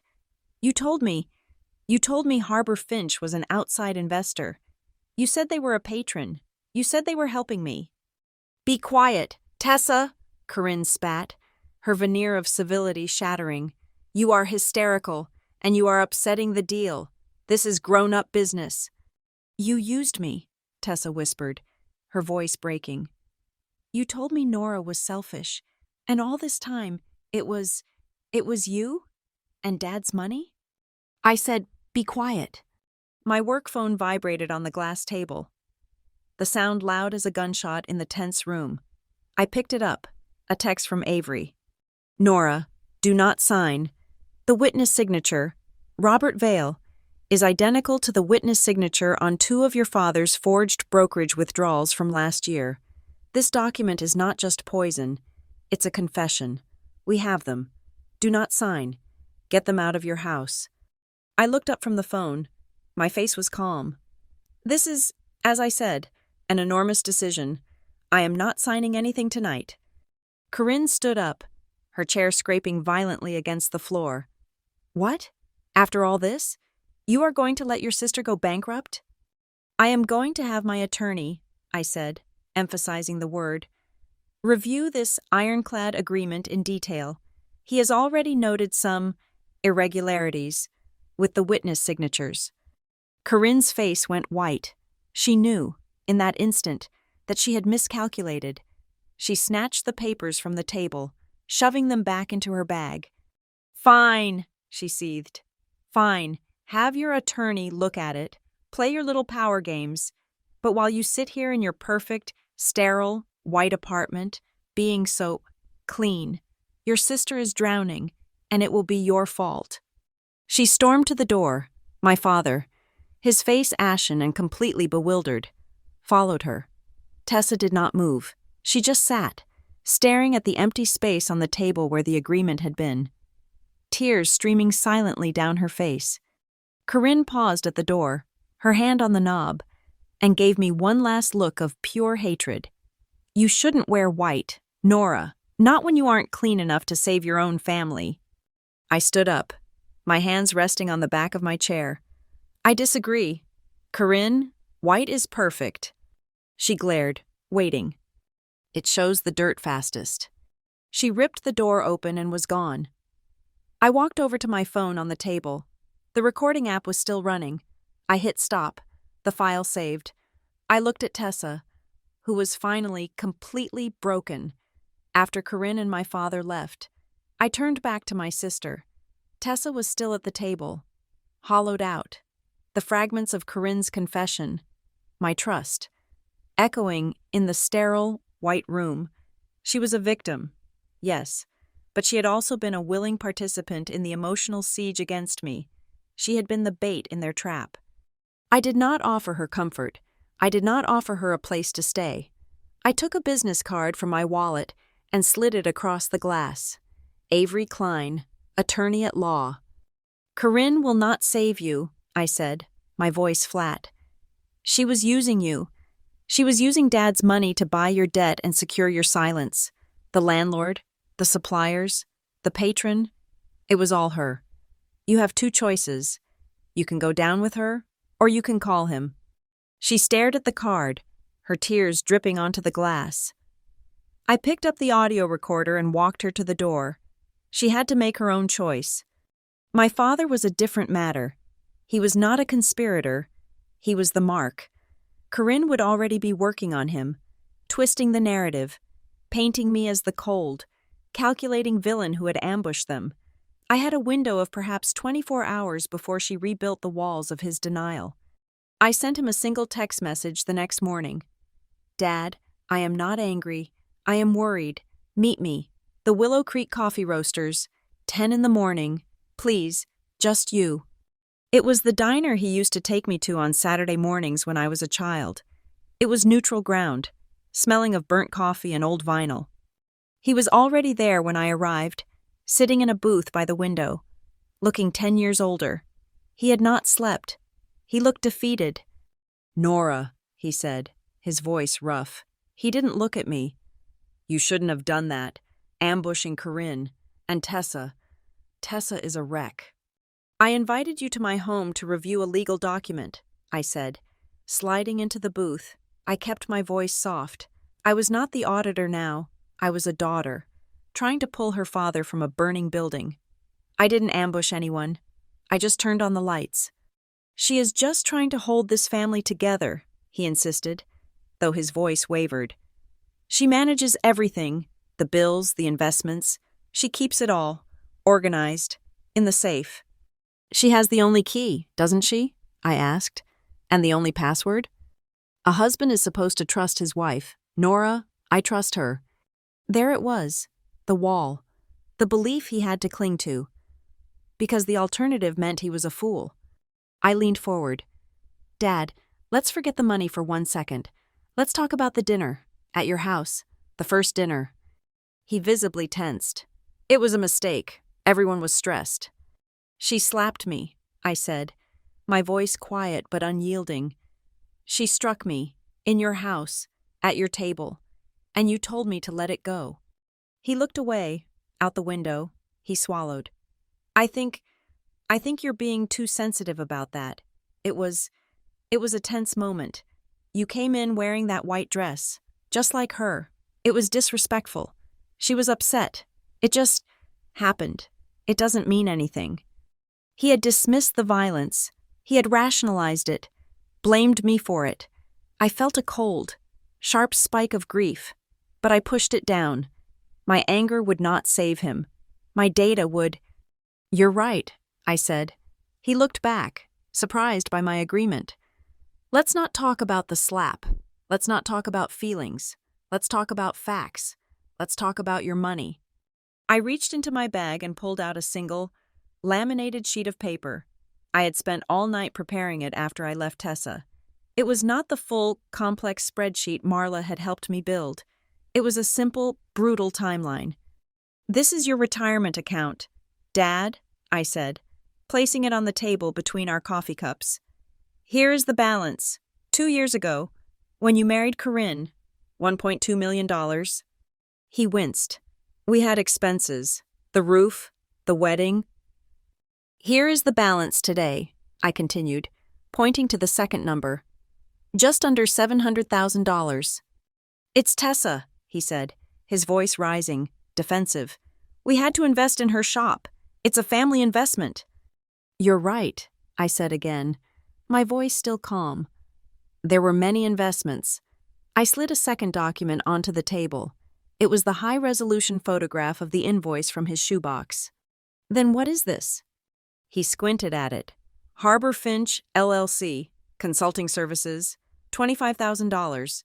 He looked up at me, genuinely bewildered. I don't know what this is. I never hired a consultant. Who is Harbor Finch, Dad? I don't know. Nora, I've never heard of them. Harbor Finch, LLC, I said, my voice dropping, is a shell company registered in this state. It has one managing member, Corinne Vale. He stared at the paper, the color drained from his face. No, that can't be right. She would have told me. Did she? I pointed to the bottom of the invoice, at the photograph of the scanned signature. You said you never hired them, but you signed the authorization. He looked at the signature. He touched it with his finger, as if he could feel the ink. That's my signature. I must have. I don't remember. You don't remember authorizing a $25,000 payment to your wife's secret company? He didn't speak. The wall of his denial, the one that had protected him, that had allowed him to trust his wife, crumbled. He wasn't looking at a daughter accusing his wife. He was looking at a piece of paper that proved his wife had betrayed him. He wasn't angry. He looked small and terrified and deeply, deeply ashamed. She's been stealing from you, I said, finishing the sentence he couldn't. She has been bleeding you dry, and she's been using Tessa as the cover story. Now, the well is dry. That is why she came for me. That is why she needed me to sign over my house. He put his head in his hands. Oh, God, Rick, what have you done? What have I done? You haven't done anything, I said, my voice firm. You were tricked, but now you have to act, right now, today. He looked up, his eyes panicked. The safe, the accounts, she has the codes, she has the key. What if she takes the rest? We are going to stop her, I said, but you have to trust me completely. We left the diner. We drove, in my car, to his bank. He sat in the passenger seat, silent. He was a ghost. I walked him inside. He changed the password to his safe deposit box. He opened a new private checking account in his name only. He signed the forms to have his pension and Social Security deposits redirected to this new, clean account, effective immediately. "This isn't enough," I told him, back in the car. "She has passwords. She might have other things." "Other things?" "You need an advisor, someone who isn't me, someone who can look at everything. Do you remember Miriam Cole?" He frowned. "Miriam, your mother's estate lawyer?" "She's retired," I said, "but she's a certified financial planner, and she is the most ruthless, honest person I know. We are going to her office, and you are going to give her temporary advisory authority over your entire portfolio. She will find every hole Corinne built." We met Miriam at her home office. She was a sharp, silver-haired woman who had always looked at me like I was a poorly drafted contract. I explained the situation in less than 5 minutes. Rick, his voice shaking, just nodded. "Please, I don't know what's real anymore." He signed the temporary power of advisory. Miriam Cole was fast. She had him log into the main brokerage account, the one he still had access to, even if Corinne managed it. We sat in silence for 20 minutes as Miriam clicked, her eyes scanning, downloading documents. Then she stopped. She turned, slowly, to face my father. "Rick," she said, her voice devoid of all emotion. "This has nothing to do with forged signatures. When did you sign this?" She turned her monitor. It was a scanned document, dated 6 weeks after his wedding. It was not an invoice. It was a durable power of attorney. "That," Rick said, leaning closer. "That's the paper Corinne gave me." She said it was just in case I got sick, like your mother did, so she could pay the mortgage and the hospital bills. She said it was just for medical emergencies. "This is not a medical power of attorney, Rick," Miriam said, her voice cutting through the air. "This is a financial one. This is broad, sweeping, and immediate. It is not in case of emergency. This document gives Corinne Vale the legal authority, right now, to liquidate every asset you own. She can sell your house, she can drain your pension, she can take every dollar, and it is all perfectly legal, because you gave her permission." My father looked like he was going to be sick. She didn't need to forge the invoice, did she?" I whispered. "No," Miriam said. "The forgery was sloppy. She probably did it to create a paper trail, to make the withdrawal look legitimate to an auditor. But this is the real weapon. She's been holding this, waiting. My guess is she was planning to use it to sell your house after she failed to get Nora's." My father was hyperventilating. We have to stop it. Can we stop it?" I looked at Miriam. Miriam looked at me. "Yes," I said. I pulled out my phone and dialed Avery Klein. "We are going to suspend it. Avery is going to file a formal, immediate revocation of this POA and notify every financial institution you have ever been associated with. We are going to lock her out, right now." The next 12 hours were a cascade of legal and financial maneuvers. Avery Klein did not sleep. From Miriam's office, my father, his voice a papery whisper, gave his formal authorization. Avery moved with the speed of a litigator who smells blood. Before we even left Miriam's office, Avery had electronically filed a formal, notarized revocation of the durable power of attorney with the central branch of my father's primary bank and his brokerage firm. The document was stark, legal, and immediate. It declared the previous POA, dated 2 years prior, null and void. Attached to it was my father's new, temporary advisory power granted to Miriam Cole. But Avery didn't stop there. He attached a formal letter, copied to the bank's internal fraud department. It was not an accusation. It was a request for transactional review. It cited the revoked POA and flagged the high-volume, regular transfers from my father's retirement accounts. It specifically named the Vale Family Trust and Harbor Finch LLC as entities for review, citing a potential conflict of interest and unauthorized activity. We had thrown a grenade into the engine room. Now we waited for the explosion. It came faster than I expected. The next morning, at 9:15, Miriam Cole received a call. It was not from a branch manager. It was from a vice president in the bank's corporate security and fraud division. Miriam put him on speakerphone. Avery already conferenced in from his own office. "Ms. Cole?" The man's voice was sharp, professional, and devoid of customer service warmth. "We are in receipt of Mr. Rick Whitfield's POA revocation and the attached advisory letter from Mr. Klein. We have escalated this file." "We appreciate the prompt attention," Avery said. "We have reviewed the account activity associated with the Vale Family Trust, as you requested," the man continued, "and we must inform you, this is not a legal trust entity." "We are aware," Avery said. "It's a DBA." "It's more than that," the bank VP said, and I could hear him typing. "The DBA Vale Family Trust is a fictitious name filing. The sole proprietor listed on that DBA, the only person with access to that account, is Harbor Finch LLC, and the sole signatory on that account is Corinne Vale." Avery and I locked eyes. The bank had just handed us the entire chain of command. It was exactly as Marla had predicted. "Furthermore," the VP continued, "the activity on this account is highly irregular. We see large sum deposits from Mr. Whitfield's retirement accounts, and near immediate, corresponding withdrawals and transfers out." "Where do they go?" I asked, my voice flat. "A variety of entities.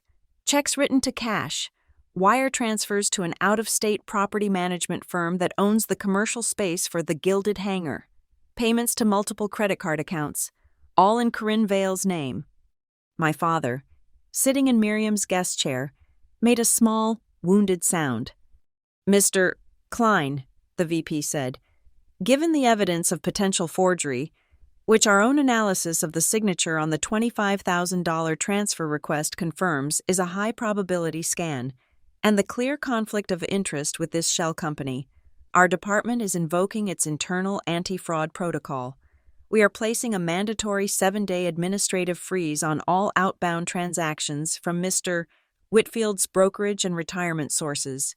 We are also freezing the Harbor Finch account and the Vale Trust DBA account, pending investigation." The money was stopped. The artery was clamped. Corinne's entire financial ecosystem had just been starved of oxygen. "You have our full cooperation," Avery said, his voice smooth as silk. "You will," the VP said. "We will be filing a suspicious activity report with the Financial Crimes Enforcement Network. You should expect a call." He hung up. The silence in the room was absolute. My father was pale, but for the first time, a flicker of something other than fear was in his eyes. It was resolution. Now, we waited for the inevitable fallout.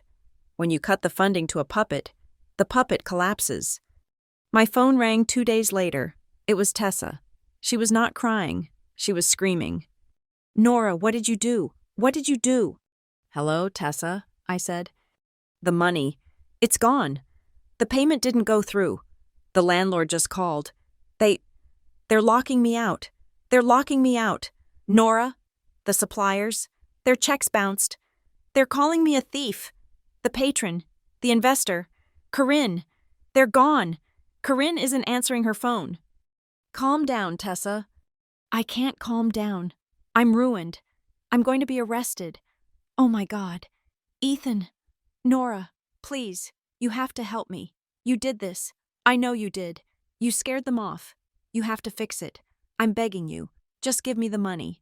I'll pay you back. I swear." She was drowning, and she was still trying to pull me under with her. "I will not give you money, Tessa," I said. "The money is gone." "Then I'm done. It's over." She finally broke, the screams turning into racking, hopeless sobs. "It's all over." "No," I said. "It's not. Meet me. 1 hour. The parking lot of the public library. Come alone. If Corinne is with you, I will not get out of my car, and you will never hear from me again." I hung up. She was there in 40 minutes. She had parked at the far end of the lot. her dented sedan looking abandoned. I pulled in next to her, leaving an empty space between us. I got out. She stumbled out of her car. Her face was a wreck, blotchy and swollen. "You have to help me," she whispered, her hands twisting together. "I am the only person who can," I said. "But not with money. You don't have a money problem. Tessa, you have a criminal conspiracy problem." She recoiled. "What? No, I made bad deals." "No, you were used. You were the why. You were the excuse Corinne used to steal Dad's money. You were the sponge she used to soak it up." I showed her, not everything, not the POA, not the bank freeze, just one thing. I held up the picture of the invoice. "This is Harbor Finch LLC, I said. "This is your patron. This is the company that holds the lien on your store and pays your landlord." "Yes," she whispered. "They're the ones who aren't paying." "And this," I said, showing her the LLC registration document, "is the managing member of Harbor Finch, Corinne Vale. It was always her. Tessa. There was no patron. There was no investor. It was just Corinne, using Dad's retirement fund to pay herself for rent while you took all the legal risk." She stared at the paper. She didn't seem to understand. "She promised me," Tessa whispered, her voice cracking. She said the business was a guaranteed success. She said if I just signed the lease, if I just put my name on everything, she would be the silent partner. She promised she would buy out all the losses. She said it was family money meant to help me." "It was Dad's money," I said, my voice hard. "And she was using it to buy your silence. You were the prop in her play." The fight went out of her. She slid down the side of her car until she was sitting on the asphalt, her head in her hands. "I'm going to jail," she wept. "They're going to take my store. Oh God, the suppliers. I signed the papers. I'm going to jail." "Maybe," I said. She looked up, her face desperate. What do you mean? Maybe." I squatted down to her level. "This is what happens now. You are going to give me everything, every email, every text message, every piece of paper Corinne ever gave you. You are going to give me the proof that she made those promises, that she induced you into this fraud. And then? And then, my lawyer, Avery Klein, is going to take that evidence. He is going to attach it to a criminal complaint, and he is going to frame you not as a co-conspirator, but as a material witness, a victim. In exchange for your full cooperation, he will negotiate with the district attorney to ensure you are protected." You would do that?" she whispered. "I am not doing this for you, Tessa," I said, my voice cold. "I am doing this for Dad, and I am doing this because I need your evidence to put her away. You get a choice. You get a lifeline. It's more than you deserve." She looked at me, her eyes filled with a terror that was, for the first time, not about money, but about something real. It's in my car," she said, her voice shaking. "What is?" "The hard drive. Corinne. She had me scan everything, all the lease agreements, all her promise letters. She said it was for our records, so I would feel secure. I kept a copy. It's in my laptop bag." She fumbled in her passenger seat and pulled out a small, external hard drive. She held it out to me, her hand trembling. I took it. This was the key. This was the final piece of the architecture. The audio recording had Corinne's confession. This drive had the paper trail to back it up. "Go home, Tessa," I said. "Do not answer your phone. Do not talk to Corinne. Do not talk to Dad. Talk to no one. Avery Klein will call you in the morning." I drove straight to Avery's office. He and I plugged in the drive. It was all there. A folder labeled Business Plan. Inside, emails from Corinne, sent from a private account, detailing the entire scheme. "Don't worry about the rent," one email read. "Harbor Finch will cover it from the family fund." Another. "Just sign the supplier agreements. I'm moving the money from Rick's retirement pool to cover any losses." It was a complete, documented confession of fraud, forgery, and inducement. Avery looked at the screen, then at me. He was not smiling. He looked like a surgeon who had just found a perfectly operable tumor. "We have her," he said. He picked up his phone.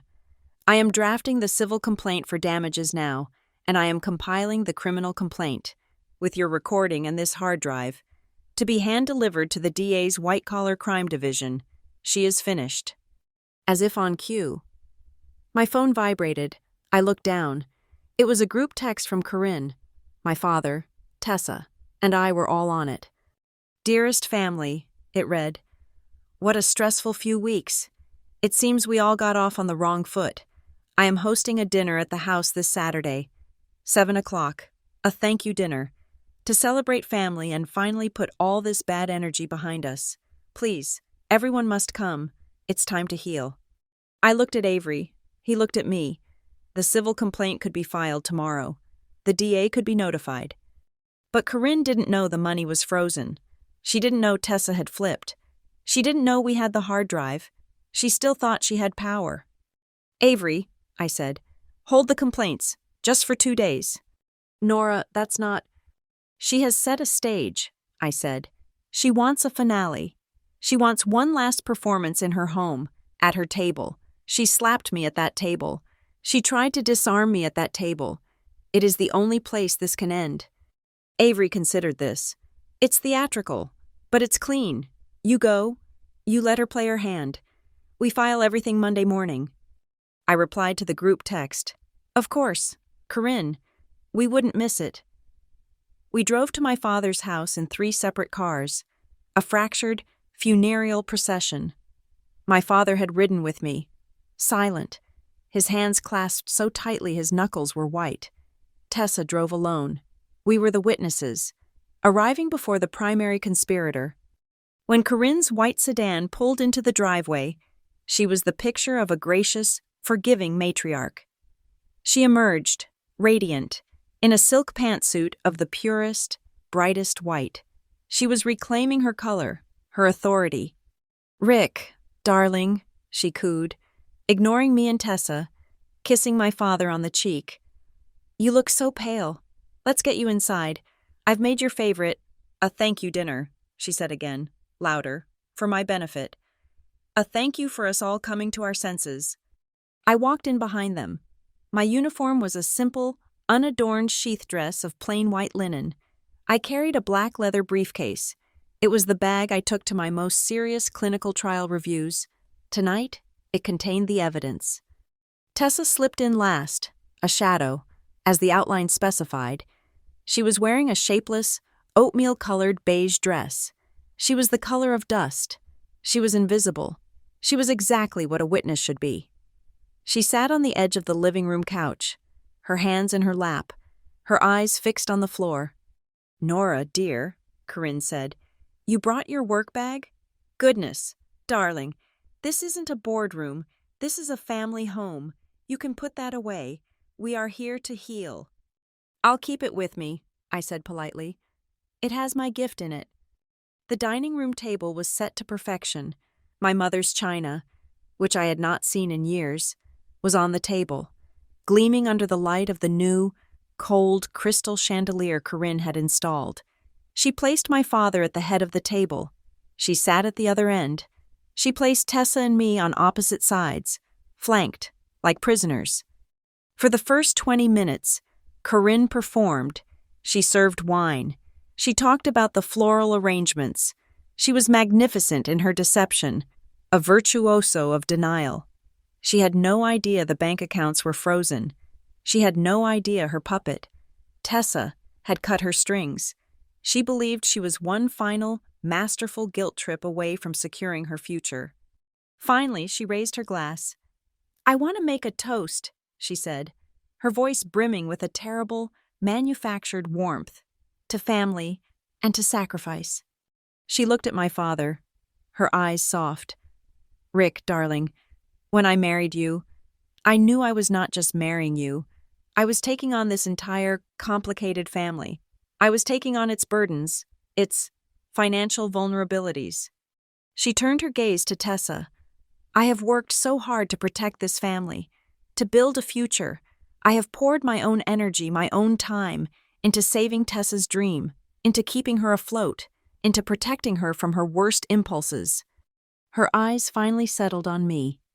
And I have tried, Nora, to welcome you, even when you were cold, even when you were difficult.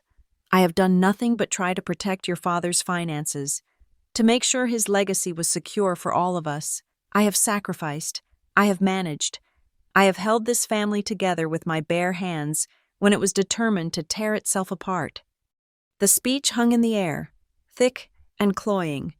My father stared at his empty plate. Tessa seemed to shrink, disappearing into her beige dress. I set my wineglass down, untouched. That was beautiful. Corinne, I said, my voice clear and steady in the quiet room. Truly, in fact, your speech brings me to my gift. Corinne smiled, confused but triumphant. A gift, Nora? Yes, a thank you gift. For all your hard work in managing Dad's finances, I put together a little presentation just to celebrate your sacrifice, so we can all finally understand it.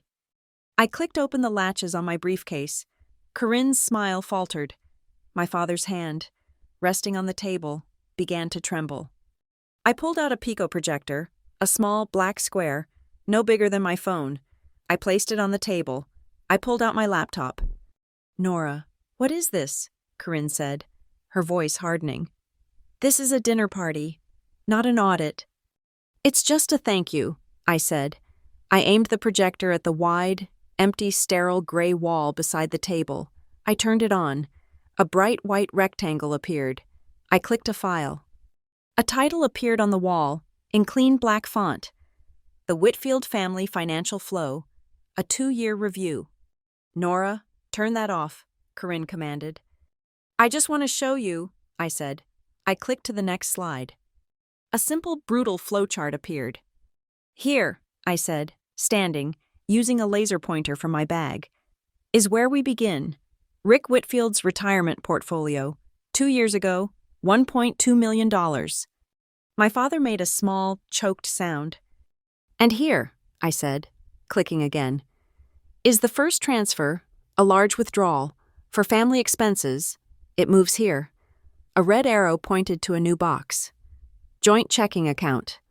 From this joint account, I continued, my voice the calm, measured tone of a clinical presentation. The money does not go to a roofer or a contractor. It goes here. Another red arrow, another box. The Vale Family Trust.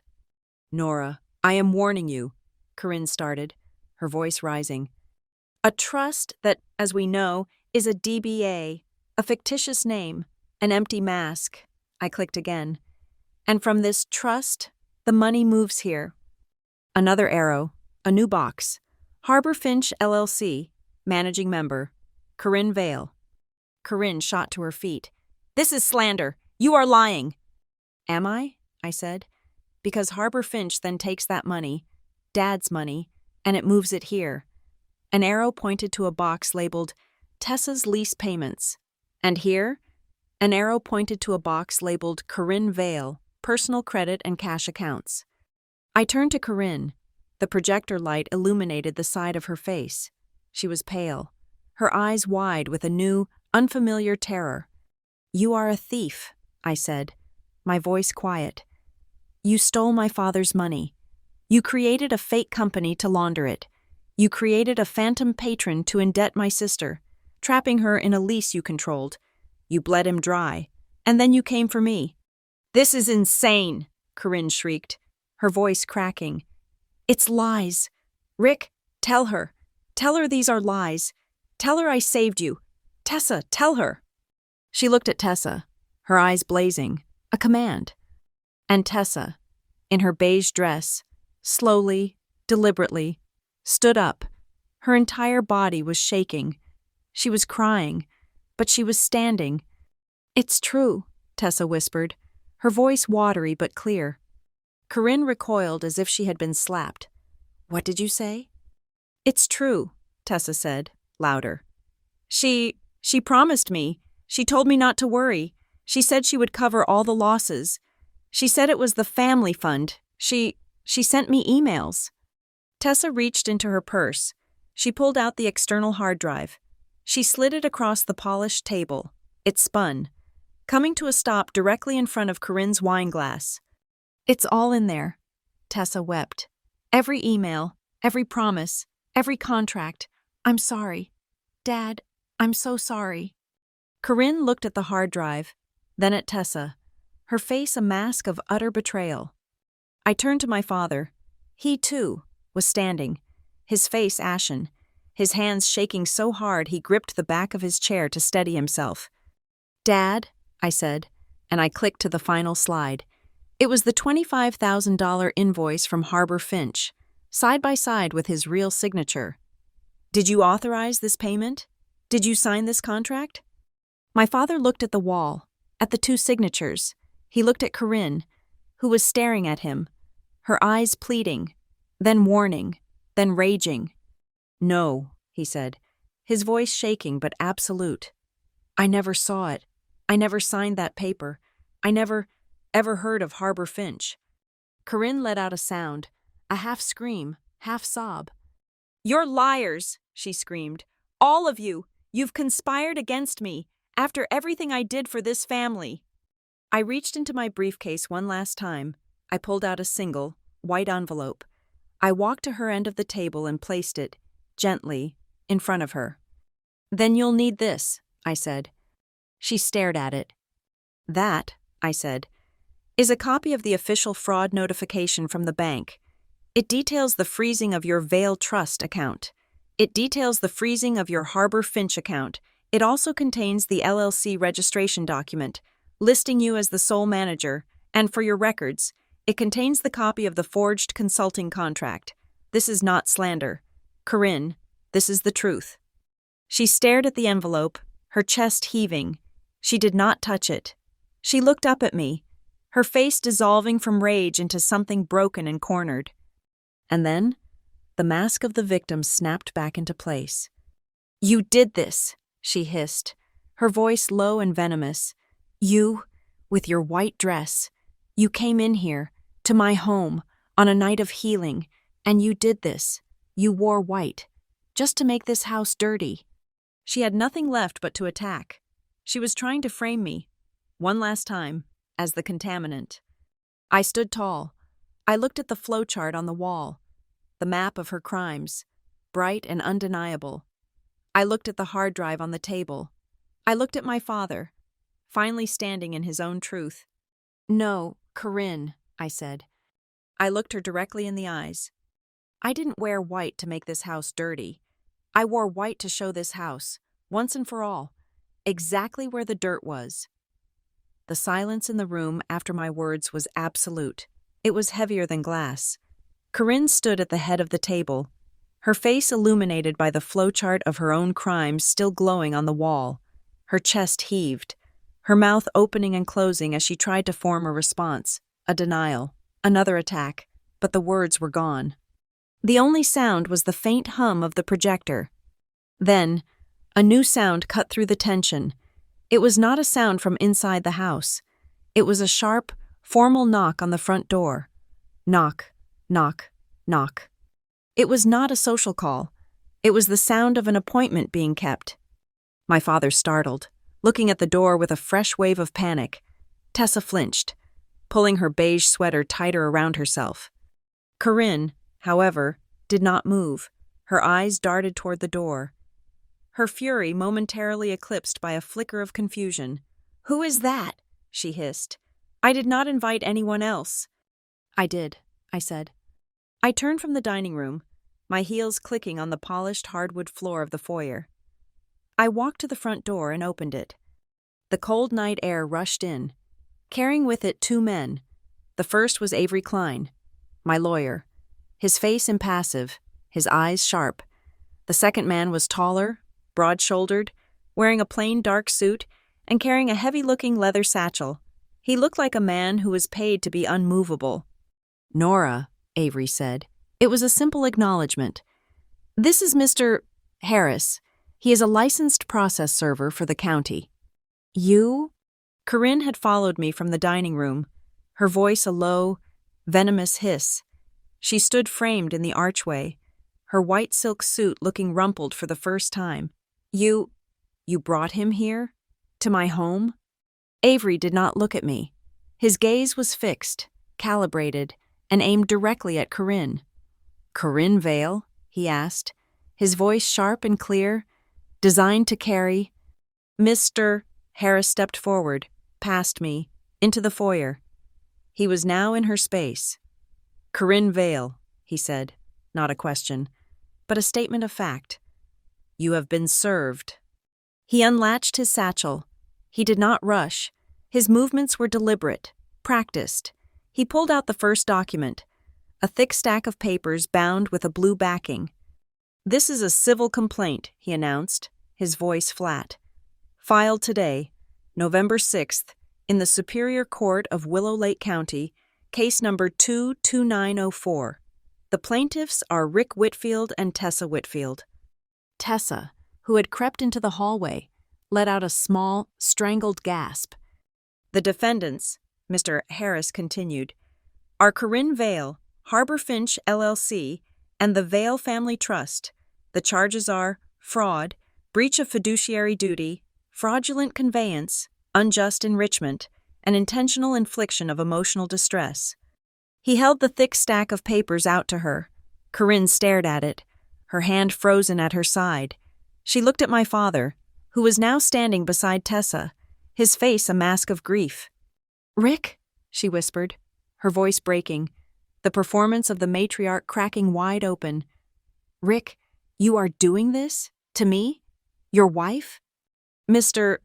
Harris, receiving no response, took Corinne's limp hand and firmly placed the document into it. "You are now legally served, ma'am. You have 20 days to file a response."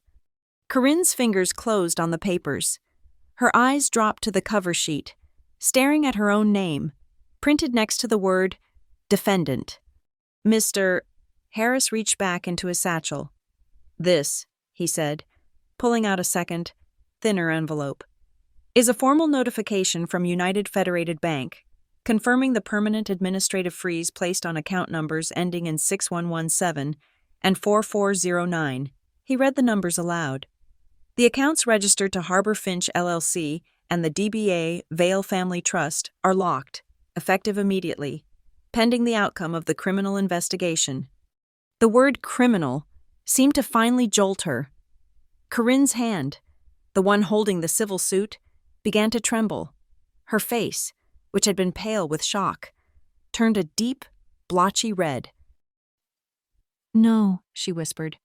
"No, this is just paper. It's just lies." With a sudden guttural scream, she raised the thick civil complaint and tore it, ripping the stack of legal documents almost in half. "It's lies." She raised the papers to tear them again, a violent, desperate act of destruction. But Mr. Harris's hand shot out. He grabbed her wrist, his grip like a steel trap. Corinne cried out, a sharp, pained sound. "Ma'am," Mr. Harris said, his voice dropping into a register of absolute cold authority, "destruction of served legal documents is a Class C misdemeanor in this state. These are copies. The originals are already filed with the court. Your tearing them means nothing, except to add another charge to your file. Do you understand me?"